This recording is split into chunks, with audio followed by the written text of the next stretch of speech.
Los cuentos de hadas, a grandes rasgos, tienen tres caras: la mística hacia lo sobrenatural, la mágica hacia la naturaleza, y la que refleja el rencor y la compasión hacia el hombre. Mi primera y última filosofía, aquella en que creo con fe inquebrantable, la aprendí en la edad de la crianza. Puedo decir que la recibí de la nodriza, es decir, de la sacerdotisa solemne y orientadora que representa la tradición y la democracia a un tiempo mismo.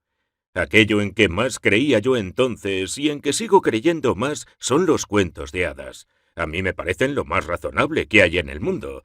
Y en verdad no son tan fantásticos como se dice. ¿Cuántas cosas comparadas a ellos resultan más fantásticas todavía? A su lado el racionalismo y la religión parecen igualmente anormales, aunque anormalmente justa la religión y el racionalismo anormalmente falso. El reino de las hadas no es más que el luminoso reino del sentido común. No toca a la tierra juzgar al cielo, pero sí al cielo juzgar la tierra. Ese era G. K. Chesterton, un escritor que ejerció una profunda influencia en un joven R. Tolkien. Defendiendo la bondad, la verdad y la belleza de los cuentos de hadas en el capítulo titulado La ética en Eflandia de su libro Ortodoxia. Hola, soy Joseph Pearce, autor de El viaje de Frodo y Tolkien, el hombre y el mito. Gracias por acompañarme mientras continuamos explorando la que quizás sea la mayor historia de hadas jamás contada.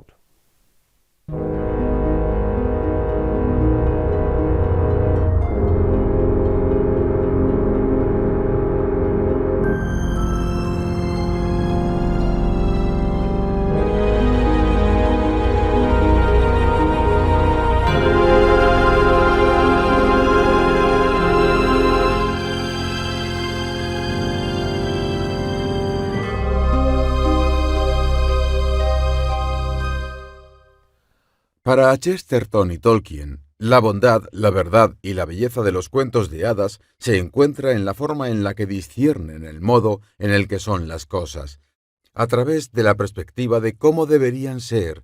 Lo que debería enjuicia lo que es.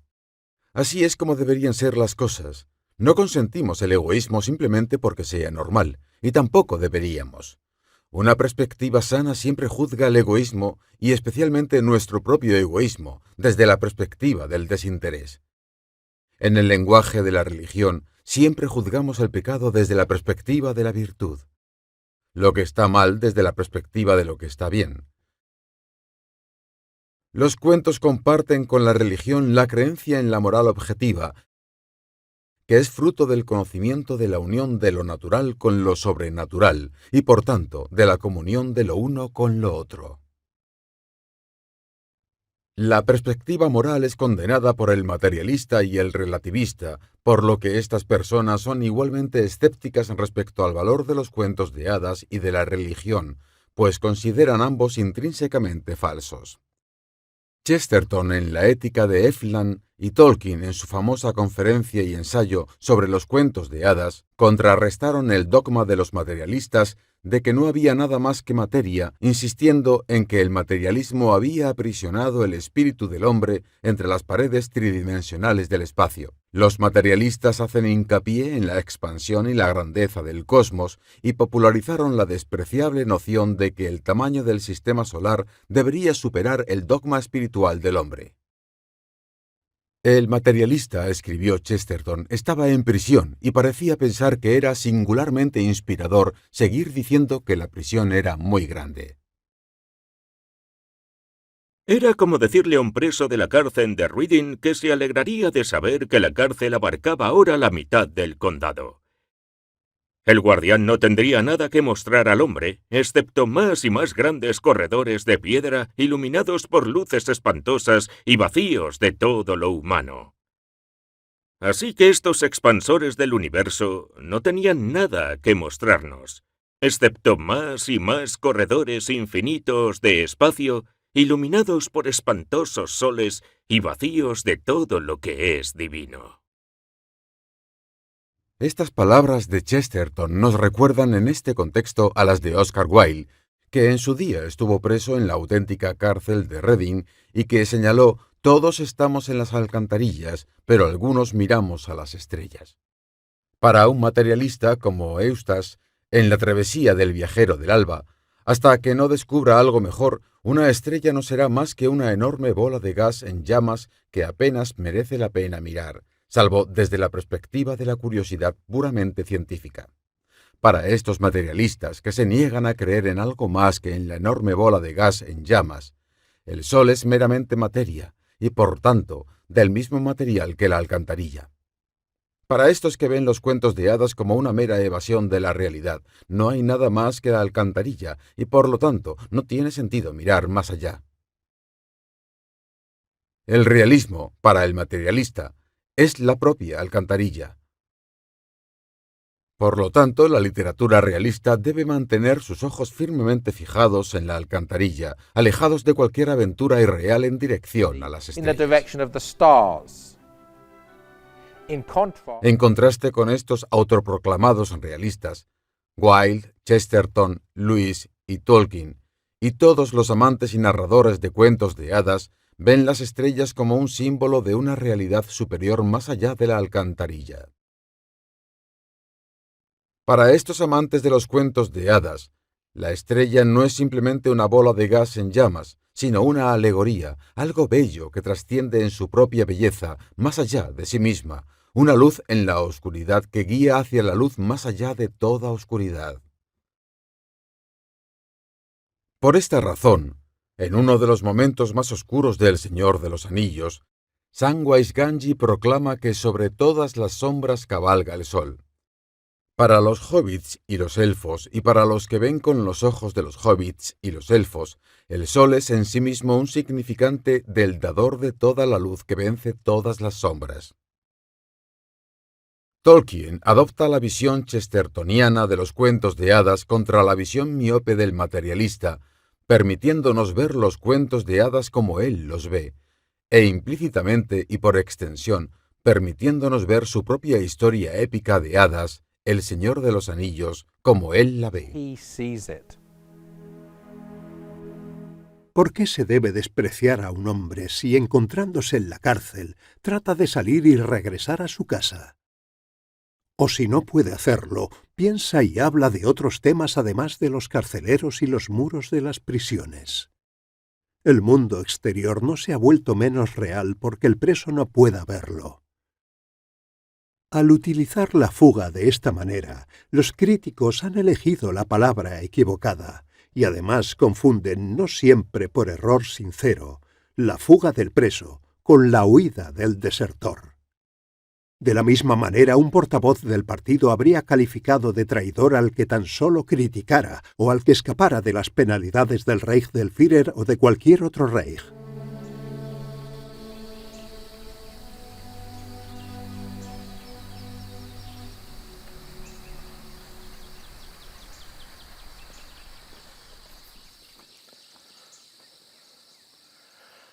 Esta evasión no es simplemente el vuelo de la fantasía de quienes buscan algún respiro de los sufrimientos y miserias de la vida, sino un intento loable de romper los muros del materialismo que el filósofo moderno ha construido alrededor de la mente del hombre. Para un cristiano, y no olvidemos que Tolkien fue un católico practicante durante toda su vida, el mundo era en sí mismo una prisión. En palabras de la Salve Regina, una de las oraciones católicas más populares, el mundo es un valle de lágrimas y sus habitantes, los pobres hijos desterrados de Eva, son exiliados que esperan su verdadero hogar en el cielo. Para el cristiano, el mundo es un valle de muerte, una tierra de sombras o las tierras sombrías. La luz que vence a las sombras no es de este mundo, sino que tiene su origen en nuestro verdadero hogar más allá de él. Uno de los propósitos de los cuentos de hadas es, por tanto, permitirnos evadirnos de las sombras y vislumbrar fugazmente la belleza y la libertad que nos esperan más allá de los muros de la prisión. Ese supuesto escapismo era un aspecto de lo que Tolkien denominaba como la cara mística de los cuentos de hadas, que apunta a lo sobrenatural. Esta dimensión mística es importante porque el hombre no es simplemente una criatura de la naturaleza, sino una criatura de la supernaturaleza también.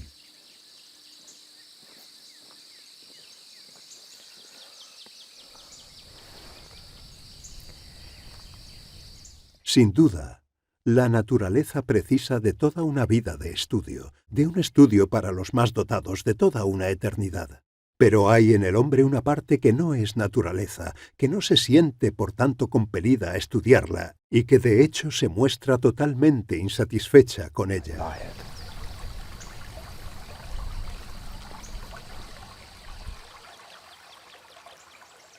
Una de las funciones de los cuentos de hadas era satisfacer el deseo del hombre de tener algo más allá de la naturaleza, algo místico, espiritual y sobrenatural.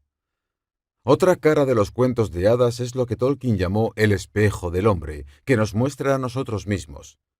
Al leer El Señor de los Anillos, estamos viendo un espejo del hombre, estamos viéndonos a nosotros mismos, a nuestros vecinos y al mundo en el que vivimos, reflejados de forma encantadora y a veces alarmante. Y El Señor de los Anillos no es un simple espejo natural hecho de mera materia, sino un espejo mágico que no nos permite vernos a nosotros mismos en un sentido puramente pasivo o distante. La magia del espejo es que tiene el poder de cambiar a la persona que se mira en él. La persona que lea El Señor de los Anillos se verá a sí misma y al mundo bajo una luz nueva y transfigurada. Si permite que la magia funcione, se transformará de la persona que creía ser a la persona que realmente debe ser. En este sentido, El Señor de los Anillos es la obra fundamentalmente religiosa y católica que Tolkien describió como tal. Sin embargo, si El Señor de los Anillos es un espejo del hombre que nos muestra a nosotros mismos, al principio podría parecer un poco extraño que los principales personajes de la epopeya de Tolkien, las estrellas del espectáculo, por así decirlo, no sean hombres, sino hobbits. Y sin embargo, como Tolkien creía claramente, seríamos hombres mejores y más sabios si aprendiéramos a vernos como hobbits. De hecho, Tolkien se describió a sí mismo como un hobbit, estableciendo así un vínculo aplicable entre los diminutos héroes de su epopeya y el mundo y la gente más allá de la epopeya.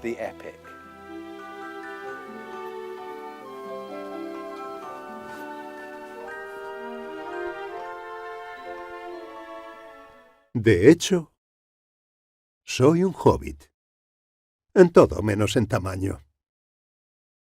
Me gustan los jardines, los árboles y las tierras de cultivo no mecanizadas. Fumo en pipa. Y me gusta la buena comida simple, sin refrigerar, pero detesto la cocina francesa. Me gustan, y hasta me atrevo a ponerme en estos días aburridos, chalecos ornamentales. Soy aficionado a las setas fuera del campo. Tener un sentido del humor muy simple que incluso mis críticos encuentran aburrido. Me acuesto tarde y me levanto tarde cuando es posible. No viajo mucho.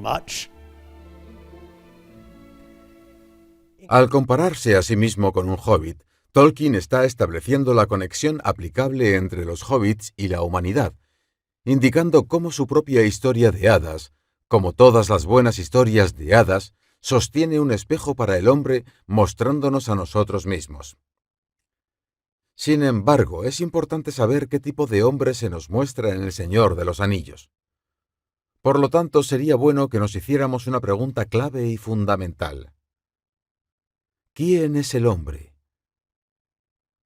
Para Tolkien, un cristiano profundamente comprometido, el hombre no es simplemente Homo sapiens, una etiqueta para la humanidad que solo se inventó a principios del siglo XIX y que desde entonces se ha convertido en sinónimo de lo que podría denominarse el hombre darwiniano. El hombre es simplemente un mono desnudo, el más inteligente de los primates. Frente a esta visión, el cristianismo ve al hombre como una criatura hecha a imagen y semejanza de Dios, de manera que se distingue radicalmente del resto de los animales. Reiterando las palabras de Tolkien, hay una parte del hombre que no es la naturaleza y que, por tanto, está totalmente insatisfecha por ella. Un nombre mejor para el hombre es el que le dieron los griegos, que lo llamaron antropos, que significa el que se vuelve hacia arriba. A diferencia de los demás animales que se rigen por el instinto, son incapaces de hacerlo. El hombre mira al cielo buscando un propósito y un sentido más allá de las meras comodidades de la vida cotidiana. Reiterando el epigrama de Wilde de que todos estamos en la alcantarilla, pero algunos miramos a las estrellas, podríamos ver la alcantarilla como el símbolo del instinto natural y las estrellas como el símbolo del deseo sobrenatural. El hombre mira hacia arriba, las criaturas menores no lo hacen. El hombre mira, el animal pasta. Lo que vemos reflejado en el espejo mágico de la Tierra Media no es el Homo sapiens, que en última instancia está tan esclavizado por el instinto como el resto de los animales, sino el Anthropos, que busca su consuelo en el sol y las estrellas, los significantes de la luz de la gracia que se hace eco de las palabras de Samwise Gamgee de que, sobre todas las sombras, cabalga el sol. Rides the sun.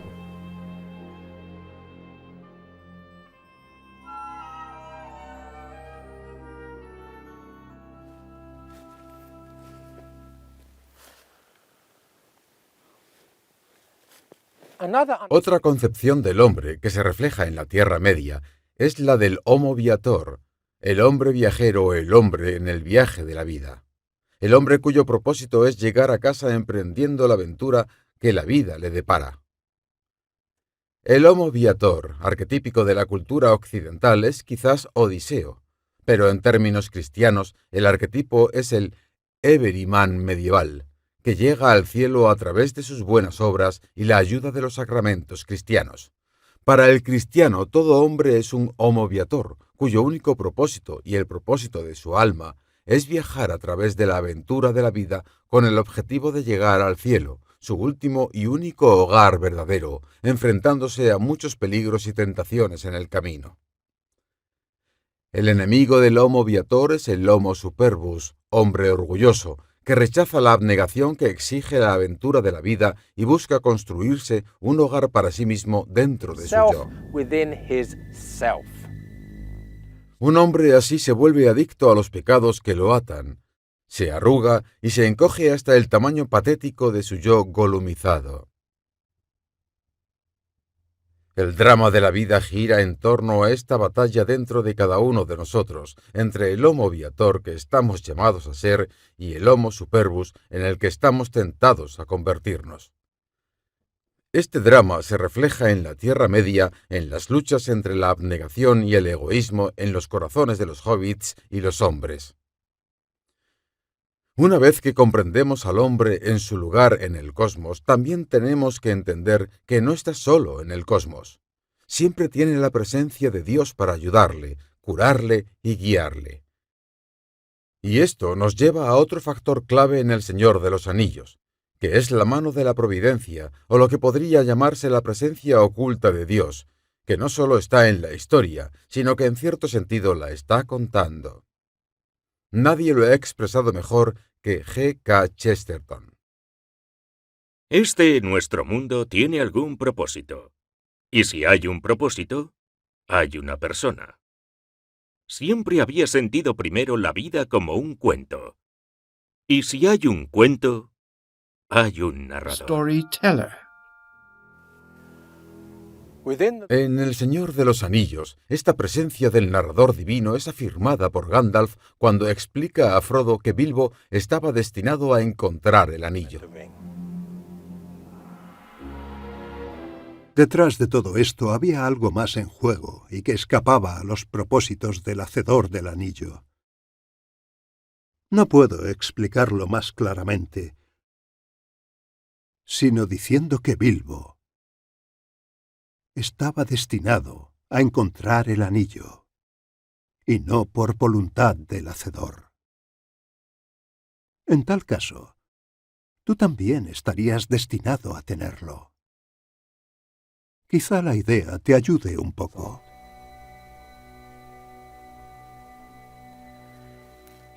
Al revelar a Frodo el poder y la historia del anillo, Gandalf afirma que el anillo no es un objeto inanimado, sino que está animado por una voluntad maliciosa. Se cuida a sí mismo y traicionará a quien lo posea, como había traicionado a Gollum. No es que Gollum haya extraviado el anillo, explica Gandalf, sino que el anillo se ha deslizado a traición. La llegada de Bilbo en ese momento y que pusiera la mano sobre él, ciegamente, en la oscuridad. Gandalf describe este momento como el acontecimiento más extraño de toda la historia del anillo hasta el momento. Había más de un poder actuando allí, Frodo. El anillo trataba de volver a su dueño. Se había escapado de la mano de Isildur traicionándolo. Cuando tuvo la oportunidad, se apoderó del pobre Déagol que fue asesinado, y después de Gollum, a quien devoró. Ya no podía utilizar más a Gollum, demasiado pequeño y vil, y mientras tuviera el anillo, no dejaría nunca aquellas aguas profundas. Ahora que el dueño despertaba una vez más y transmitía oscuros pensamientos desde el bosque negro, el anillo abandonó a Gollum para caer en manos de la persona más inverosímil, Bilbo de la comarca. Resulta tristemente irónico que las palabras de Gandalf, que se encuentran entre las más importantes de toda la historia, suelan ser pasadas por alto por quienes se niegan a ver el aspecto fundamentalmente religioso de la obra maestra de Tolkien. Es como si este pasaje crucial se hubiera escapado de las mentes de los críticos de una manera tan hábil y mágica como el anillo se deslizó de los dedos de Isildur y Gollum. En su ceguera, voluntaria o no, los críticos han traicionado el texto de Tolkien con tanta seguridad como el anillo ha traicionado a sus poseedores. La parte de este pasaje que los críticos parecían no tener problema en comprender es la exposición de Gandalf del poder sobrenatural del anillo y del poder sobrenatural de su amo demoníaco. Pero como afirma Gandalf en términos inequívocos, había más de un poder en juego. Aparte de la voluntad demoníaca y maliciosa de Sauron y su presencia malévola en el anillo, había algo más en funcionamiento más allá de cualquier diseño del fabricante del anillo. Es este algo más lo que los críticos parecen reacios a ver o reconocer. Este algo más hizo que Bilbo encontrara el anillo. El hecho de que Gandalf haga hincapié en la palabra significa que pretende subrayar que ese algo más hace que las cosas sucedan. Por extensión, por supuesto, también significa que Tolkien, al elegir que Gandalf haga hincapié en esta palabra, quiere que entendamos que algo más pretende que Bilbo tropiece con el anillo en la oscuridad. Gandalf no podría decirlo más claramente, ni tampoco Tolkien. Pero, como dice Chesterton de los críticos que invariablemente malinterpretan sus propias obras de ficción, si hago que el punto de una historia sobresalga como una espiga, van cuidadosamente a empalarse en otra cosa. Que Bilbo esté destinado a encontrar el anillo y que Frodo esté destinado a tenerlo es un pensamiento alentador, porque ese algo más es un poder sobrenatural benigno que tiene sus propios planes para el anillo más allá de cualquier diseño del fabricante del anillo. El algo más es obviamente Dios, y lo que Dios quiere que ocurra es claramente providencia. Es esta presencia apenas disimulada de Dios, manifestada en su providencia, la que hace de El Señor de los Anillos una obra fundamentalmente religiosa. Lo que la convierte en una obra específicamente católica es la relación entre la providencia y el libre albedrío. Aunque Dios quiso que Bilbo encontrara el anillo y que Frodo lo tuviera, no obligó a ninguno de los hobbits a comportarse de una manera que subyugara su libertad. El impulso de la providencia les da la oportunidad de tomar buenas decisiones morales, que a su vez tendrán buenas consecuencias morales. Pero no les obliga a tomar esas decisiones. Son libres de elegir bien, impulsados por la gracia, o de elegir mal, tentados por el orgullo. Es esta interacción mística de la providencia y el libre albedrío la que proporciona la dimensión específicamente cristiana que impulsa la narración. Esto se ilustra unas páginas más adelante en otro potente e importante intercambio entre Gandalf y Frodo. «Es terrible», exclamó Frodo. «Mucho peor de lo que imaginé luego de tus insinuaciones y advertencias». Gandalf, mi mejor amigo, ¿qué debo hacer? Porque ahora estoy realmente asustado. ¿Qué debo hacer? Qué lástima que Bilbo no haya matado a esa vil criatura cuando tuvo la oportunidad. ¿Lástima? Sí, fue lástima lo que detuvo la mano de Bilbo. Lástima y misericordia, no matar sin necesidad. Y has sido bien recompensado, Frodo. Puedes estar seguro. La maldad lo rozó apenas, y al fin pudo escapar por el modo en que tomó posesión del anillo, con lástima. Lo lamento, dijo Frodo. Estoy asustado y no siento ninguna lástima por Gollum.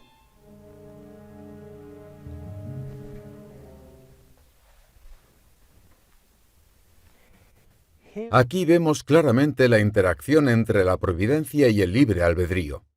La piedad y la misericordia, ambas acentuadas por Tolkien mediante el uso de la mayúscula, son elecciones morales hechas libremente por Bilbo. La consecuencia positiva de su elección virtuosa es ser bien recompensado por la protección que dicha virtud le proporcionó frente al poder maligno del anillo. El hecho de que el acto virtuoso sea recompensado sugiere la presencia de alguien que recompensa a los virtuosos con la protección del mal. Gandalf, que está claramente en sintonía mística con la interacción entre el libre albedrío y la providencia, ya intuye proféticamente que la elección virtuosa de Bilbo de perdonar a Gollum cuando podría haberlo matado tendrá grandes consecuencias providenciales.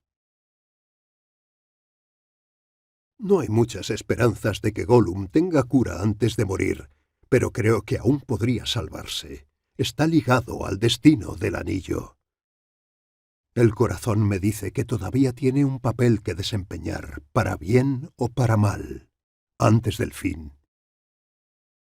Y cuando éste llegue, la misericordia de Bilbo puede determinar el destino de muchos, no menos que el tuyo.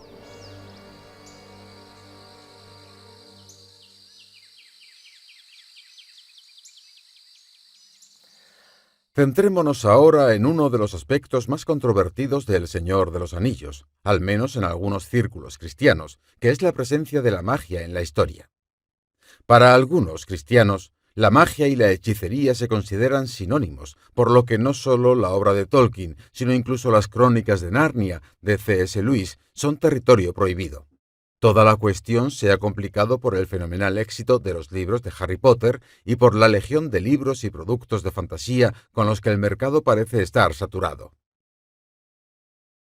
No hay duda de que gran parte de la fantasía moderna es venenosa y perniciosa, pero es un grave error juzgar la obra de Tolkien o Lewis a la luz o a la oscuridad de las imitaciones orientadas a los orcos y las parodias golumizadas que han seguido su estela. El hecho es que la magia en El Señor de los Anillos no siempre es lo que parece. De hecho, no suele ser mágica en absoluto. Por ejemplo, los hermosos mantos que los elfos de Lothlórien regalaron a la comunidad. Fellowship.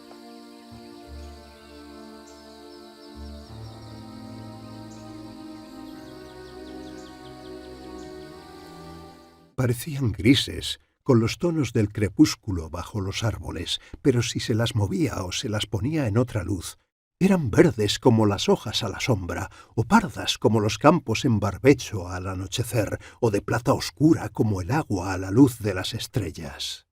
¿Son mantos mágicos?, preguntó Pippin mirándolos con asombro. No sé a qué te refieres, dijo el jefe de los elfos. Son vestiduras hermosas y la tela es buena, pues ha sido tejida en este país. Son, por cierto, ropas élficas, si eso querías decir. Hoja y rama, agua y piedra, tienen el color y la belleza de todas esas cosas que amamos a la luz del crepúsculo en Lórien, pues en todo lo que hacemos ponemos el pensamiento de todo lo que amamos.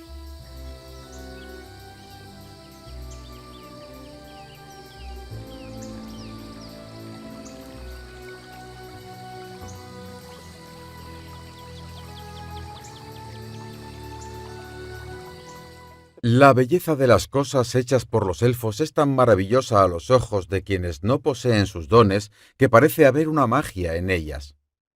Sin embargo, como aclara el líder de los elfos, Su belleza no es más que un reflejo de la belleza de la naturaleza transfigurada por el amor con el que los elfos fabrican cosas a partir de ella. Los elfos poseen dones creativos superiores a los que poseen los hombres o los hobbits, pero el don es, no obstante, natural para ellos y por tanto no es mágico. Compara este don natural de los elfos con los dones naturales de los hobbits, tal y como los describe Tolkien en la primera página del prólogo del Señor de los Anillos.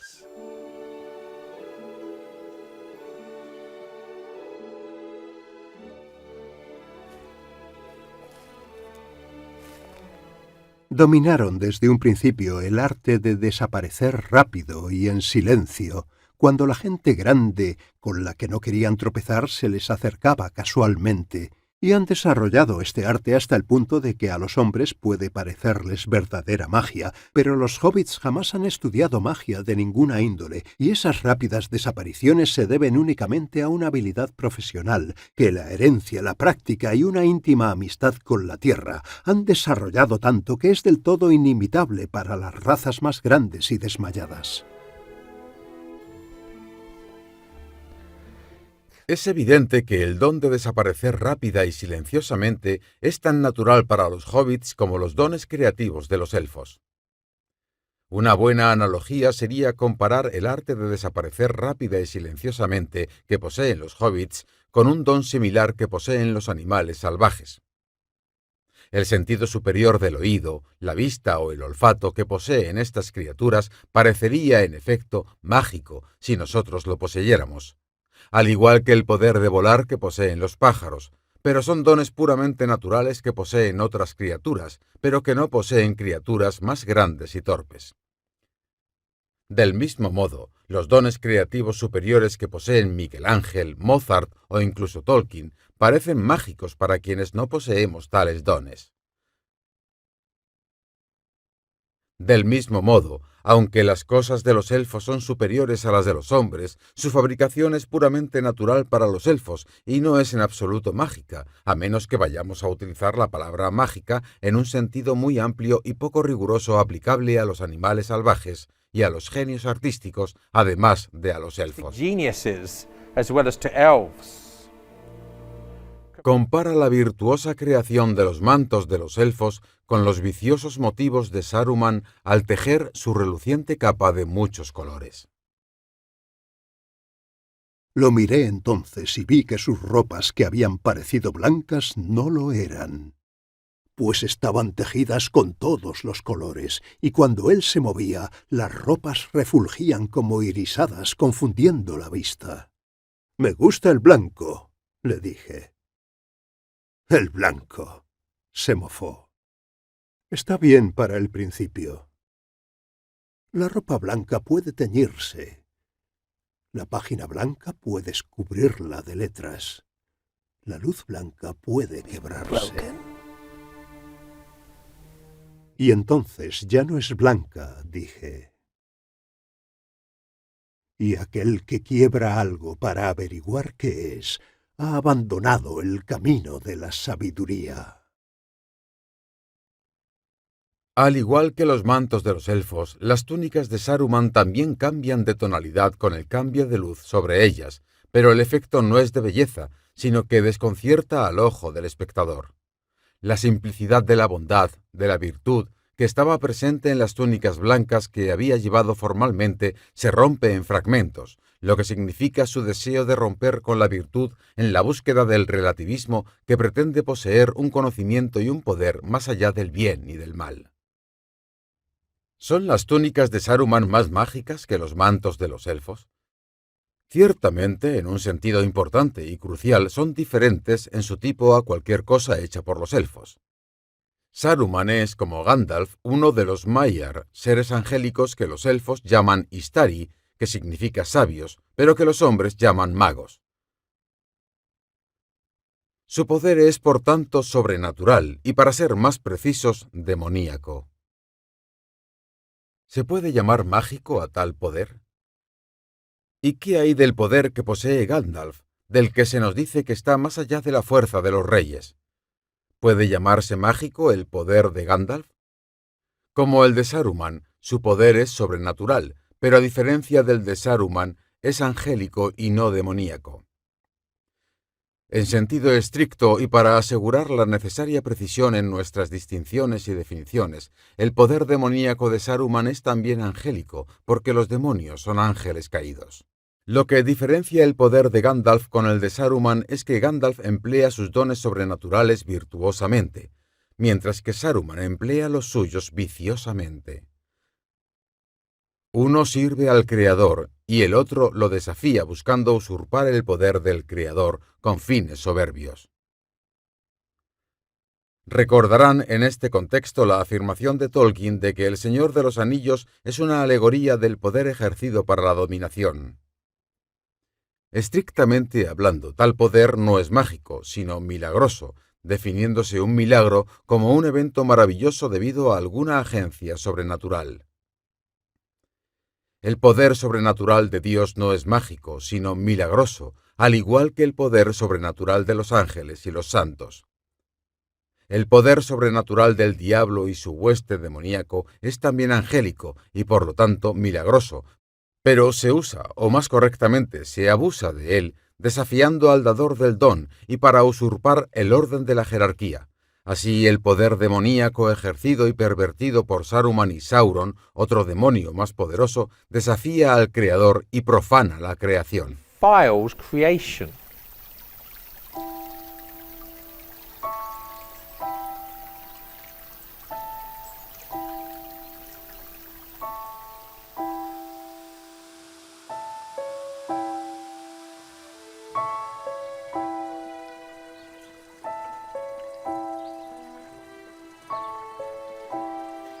Si el poder de los elfos es realmente natural, no mágico, y el poder de Gandalf, Sauron y Saruman es sobrenatural, no mágico, ¿dónde se encuentra la magia en El Señor de los Anillos?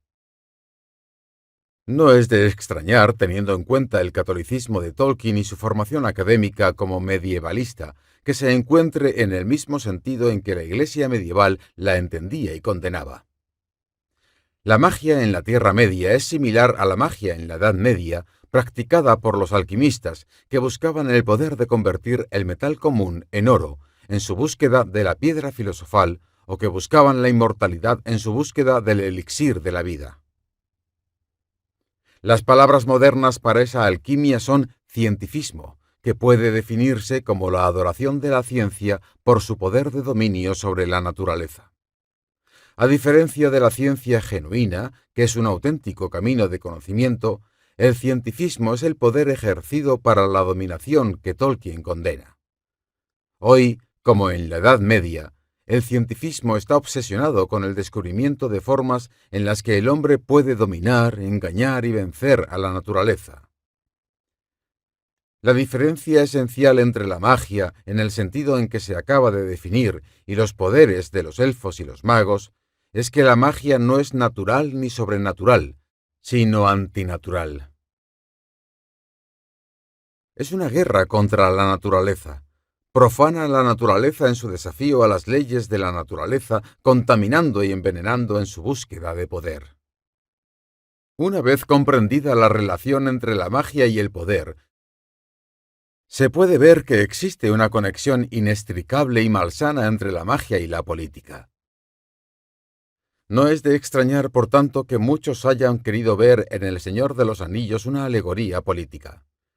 Teniendo en cuenta que el libro se escribió durante la Segunda Guerra Mundial y durante la Guerra Fría, que siguió a la Guerra Mundial, se ha sugerido que Mordor representa el comunismo, Isengard representa el nazismo, Gondor representa a las potencias aliadas y la comarca representa una visión idealizada de Inglaterra. Tolkien se sentía claramente incómodo con tal analogía de su historia con la política contemporánea, insistiendo en que funciona en el nivel más profundo de la teología. Sin embargo, concibe la legitimidad de ver puntos de aplicabilidad en su historia que se relacionan con el mundo más allá de la historia. Así pues, hay que decir que el ojo de Sauron sugiere paralelos con los esfuerzos de los regímenes totalitarios para usurpar los atributos divinos de la omnisciencia, omnipotencia y omnipresencia. En la época de la tiranía fundamentalista secular en la que se escribió El Señor de los Anillos, el líder, el Führer, asumía un poder divino, servido por el ojo omnipresente del partido y su policía secreta, e infundía terror en los corazones de quienes vivían a su sombra. Con el espectro de la guerra mundial y sus atrocidades como telón de fondo de la imaginación de Tolkien, es tentador ver el ojo rojo pintado en los escudos de los orcos de Mordor como la bandera roja de los comunistas, y la mano blanca embadurnada en los escudos de los Uruk-hai, la raza maestra de las tropas de asalto especialmente criadas por Saruman, como el saludo con la mano abierta de los nazis, a diferencia del saludo con el puño cerrado de los comunistas.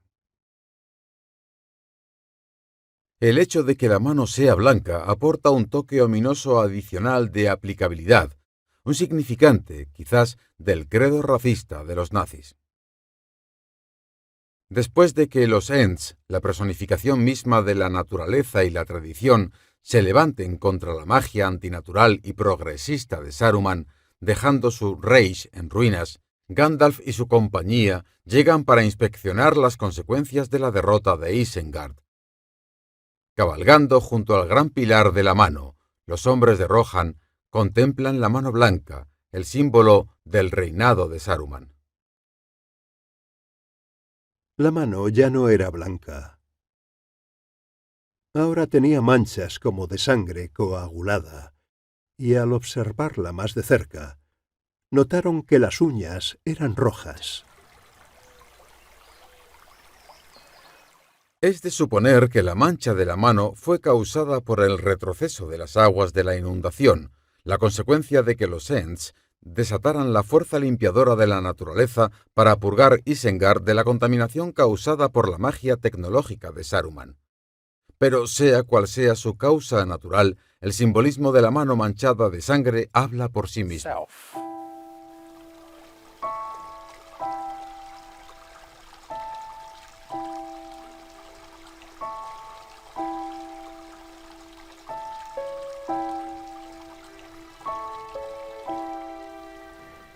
Sería poco menos que un pecado de omisión concluir esta discusión sobre la conexión entre la magia y la política en El Señor de los Anillos sin prestar la debida atención a los Palantiri. Habla de los Palantiri, de los reyes de la antigüedad, dijo Gandalf. ¿Y qué son?, preguntó Pippin. El nombre significa lo que mira a lo lejos. La piedra de Orthanc era una de ellas.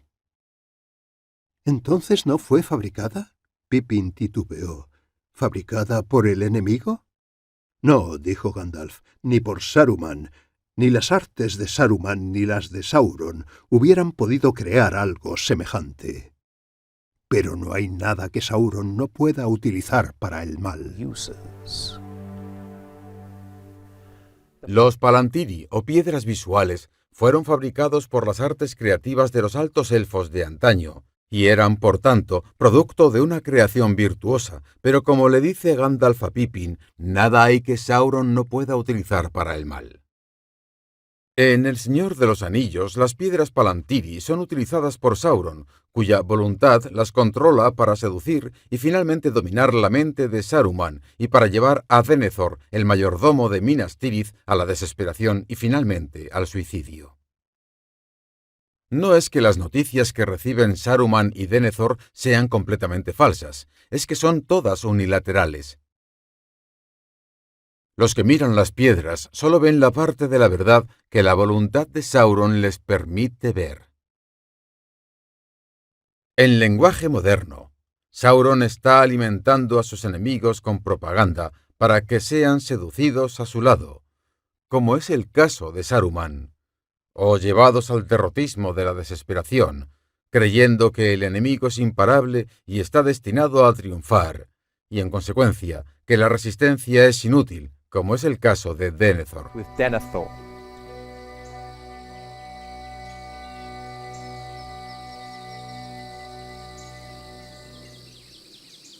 Concluyamos nuestras reflexiones sobre la forma en que la magia, o lo que podría llamarse creatividad viciosa, se utiliza para usurpar el poder con fines de dominación, recordando dónde reside en última instancia todo el verdadero poder.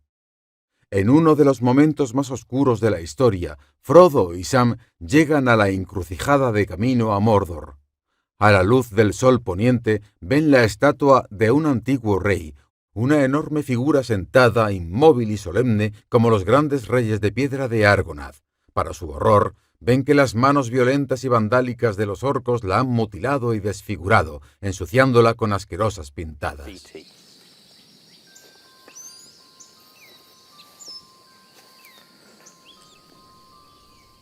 Los años la habían carcomido, y unas manos violentas la habían mutilado. Habían arrancado la cabeza, y habían puesto allí como burla una piedra toscamente tallada y pintarrajeada por manos salvajes. La piedra simulaba una cara horrible y gesticulante con un ojo grande y rojo en medio de la frente. Sobre las rodillas el trono majestuoso, y alrededor del pedestal unos garabatos absurdos se mezclaban con símbolos inmundos de los corruptos habitantes de Mordor. El simbolismo de esta escena es potente y palpable. La estatua, esculpida con amor por un antiguo artista a semejanza del rey en un acto de creación virtuosa, refleja la verdadera jerarquía del valor creativo. El antiguo y venerable artista, como el gran Miguel Ángel, toma una parte de la creación de Dios, la piedra o el mármol, y la eleva con una labor de amor en homenaje al Creador del que el rey esculpido es un auténtico servidor ordenado. En resumen, la estatua es en sí misma un símbolo vivo y edificante de la civilización, como la piedad de Miguel Ángel en San Pedro de Roma es un símbolo de la civilización. Si la estatua es un verdadero reflejo de la civilización, entonces su profanación por las fuerzas de la oscuridad es un reflejo de la destrucción de la civilización, la marca de la bestia y sus esclavos paganos. La decapitación del rey y su sustitución por una fea y lasciva piedra tallada, embadurnada de pintura y coronada con el símbolo de Sauron, significa el triunfo del usurpador sobre el Creador, la vuelta del orden del cosmos sobre su cabeza. Y sin embargo, en medio de este aparente triunfo de la oscuridad sobre la luz, la propia luz disipa la oscuridad.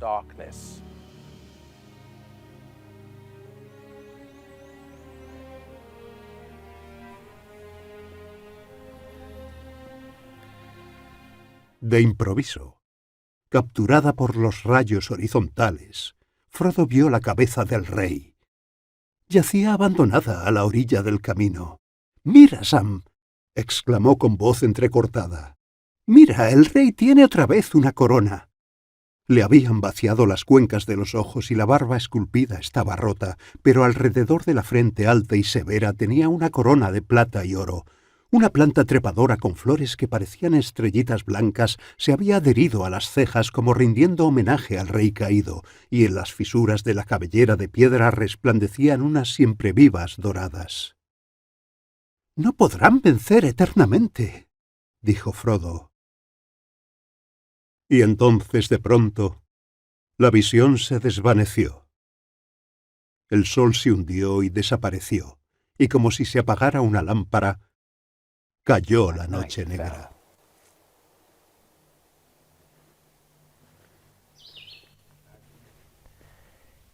En estas pocas líneas, como por un milagro de la gracia, se ha mostrado a los hobbits una visión microcósmica del orden del cosmos.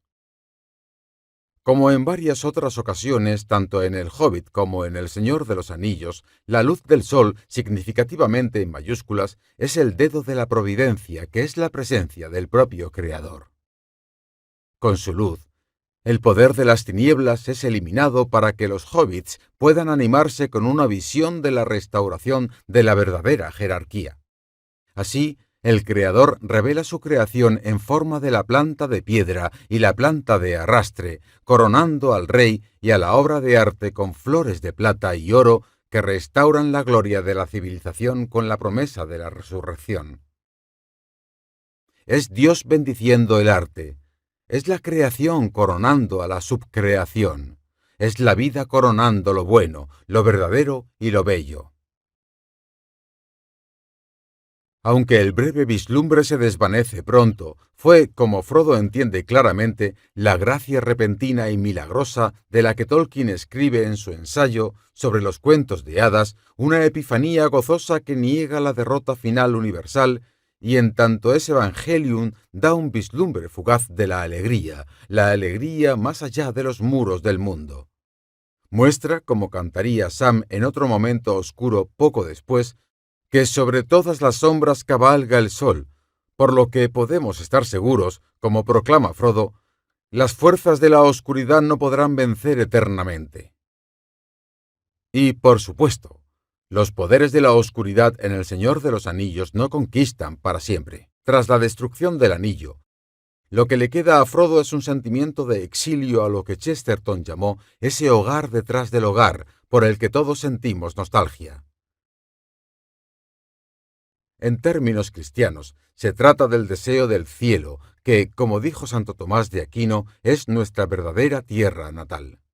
Esta nostalgia por el verdadero hogar más allá de nuestro alcance, esta sensación de exilio de nuestra verdadera tierra natal, es lo que anima a los himnos de los elfos, haciéndose eco de los himnos católicos que se refieren a esta vida como un lugar de destierro, un valle de lágrimas y una tierra de exilio.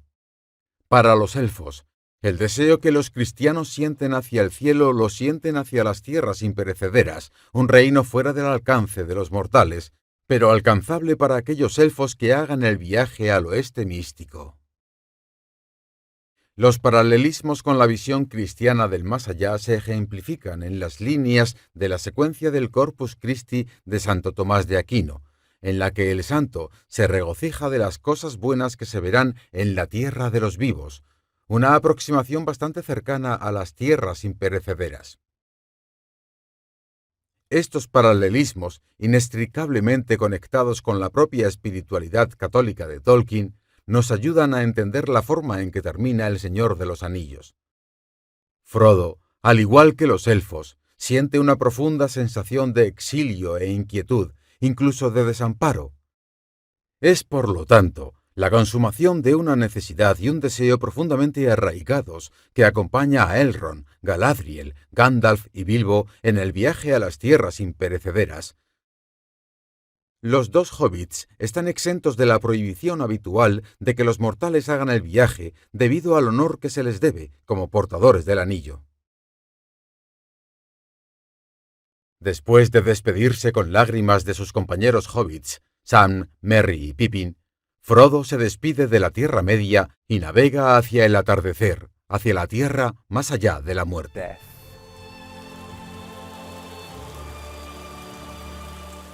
Hasta que por fin, en una noche de lluvia, Frodo sintió en el aire una fragancia y oyó cantos que llegaban sobre las aguas.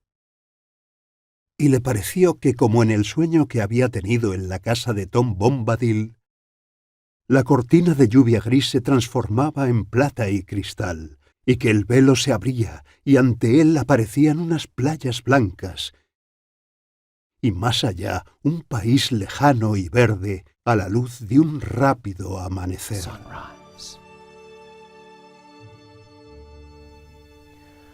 Volviendo a la imaginería de la Salve Regina, es como si la cortina de lluvia gris que se descorre fuera el velo de las lágrimas que se quita para que el Frodo completamente curado pueda contemplar lo que Gerard Manley Hopkins ha llamado el cielo refugio de la recompensa.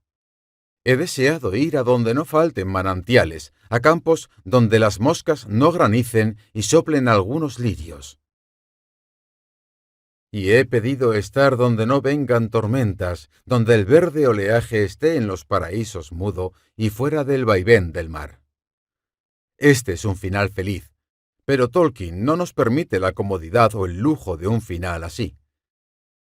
La historia no concluye con la repentina visión del cielo de Frodo, sino con el melancólico regreso de Sam a casa con su mujer y su hija. Y finalmente cruzaron las lomas y tomaron el camino del este, y Pippin y Merry cabalgaron hacia los gamos, y ya empezaban a cantar de nuevo mientras se alejaban.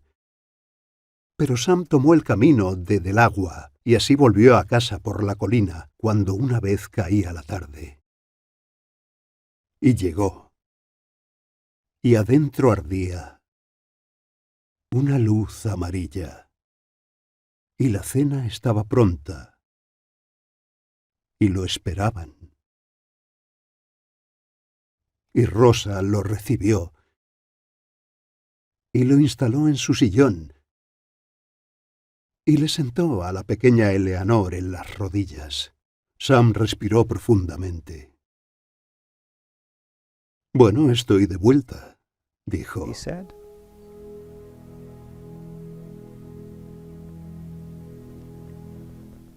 ¿Por qué Tolkien elige terminar su epopeya de una manera tan anticlimática e incluso melancólica?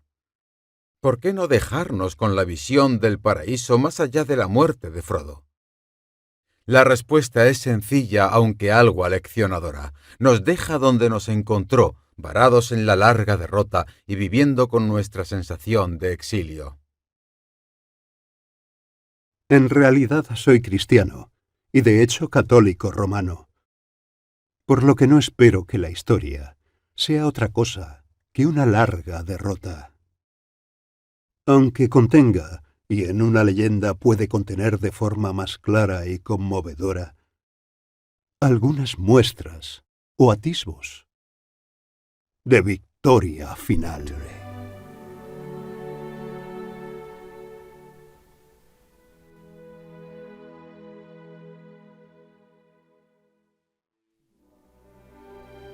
Nos deja donde nos encontró, pero no nos deja como nos encontró.